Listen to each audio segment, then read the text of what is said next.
Salamat sa lahat ng ating pinagsamahan. Minsan ka namin naging kaibigan at tanging sandalan. Kala ko ba walang iwanan? Ang daya mo naman. Minsan ka nang hindi ka nagpaalam. Moy, mamimiss ka namin.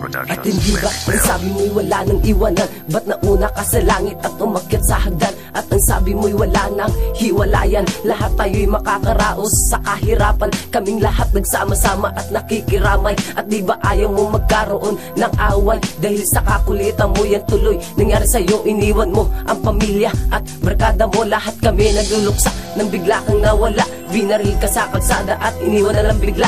May baril na tinutok at sa'yo'y ipinutok. Nabigla na lang kami at doon napahinto. Ang pinsang kong si Mumoy ay kailangan ng hustisya, kailangan ng bumawi at magkaisang pamilya. Pero huwag ka mag-alala, hindi ka namin makakalimutan sa haba ng pinagsamahan na merong kaguluhan.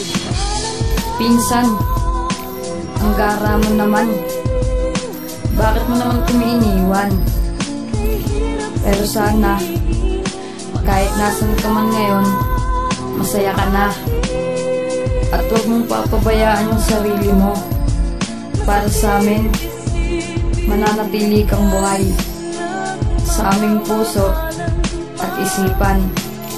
Hindi ka mawawala. Kasabay ka pa rin namin sa pag-abot ng mga pangarap natin. Isang gabi ako'y naglalakad kasama ang mga kaibigan. Bigla mo kong tinawag at ako'y iyong biniro na marami kong babae at kung pwedeng mamahagi. Ika'y biglang tumawa at ako'y napangiti. Di ko inaakalang yun na pala yung huli nating pagkikita dahil sa trahedyang nangyari. Agad akong lumuha sa sumalubong na balita. Ikaw ay binaril sa ulo mo, doon tumama ang batang nais iahon ng pangili niya sa hirap. Natutong maghanap buhay, maabot lang ang pangarap. Hanggang ngayon kaming lahat di pa din makapaniwala sa nangyari sa iyo. Tila ba nakakagulat dahil sa iyong pagkawala? Lahat kami nandirito, pumapatak ang luha. Ang kaibigan at ang pinsan na sa amin nagpaligaya. Kung nasan ka man, sana lagi kang masaya at mag-iingat ka palagi. Boss Moy, ano? Ganyan ka na lang? Missing ka dyan. Bakit ganun? Hindi ka tumupad sa usapan. Sabi mo, sabay nating haharapin ang kinabukasan. Nakakapagtampo ka naman. Pero kahit ganon, sana okay ka sa piling ng Panginoon. Osmoy, kung pwede nga lang, sasamahan kita dyan. Hindi ka namin makakalimutan. Salamat, kaibigan.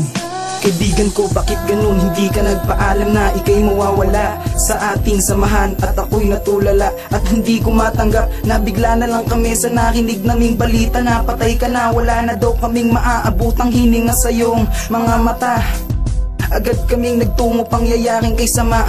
Wala kaming daladalang kagad ng pansabay sa ating mga kaaway. Handang kumitil ng buhay nang ikaw ay naabutan sa dahanan na nakahandusay. Tangina, mga gago, tao ba kayo? Nasaan konsensya nyo? Na sistema ng bato-bato, kapag ginamit mo mawawala ka sa sarili. Patay na panggigilan ng pangay, mahuli-huli ng matang tamang hinala. Manginginig ka, lahat ng tao may konsensya, may damdamin, may pangarap. Moy, ano na? Sana'y sinabi mong walang iwanan at pangako hindi mo kami iiwan. Sana'y sinabi mong sabay natin naharapin ang malupit na kalikasan at mapait na kapalaran. Yung asaran, harutan, pero napupunta sa away na hindi mo mapigilan. Pero kahit ganon, hindi ka namin makakalimutan. Huwag kang mag-alala, andito kami. Kaming mga kaibigan mo, kapatid mo, at mga magulang mo. At ito na lang ang huling abiling ko sa iyo. E sana maligaya ka na sa piling ng Panginoon at sa huling hantungan mo. Moy, we'll miss you. Mahal na mahal ka namin.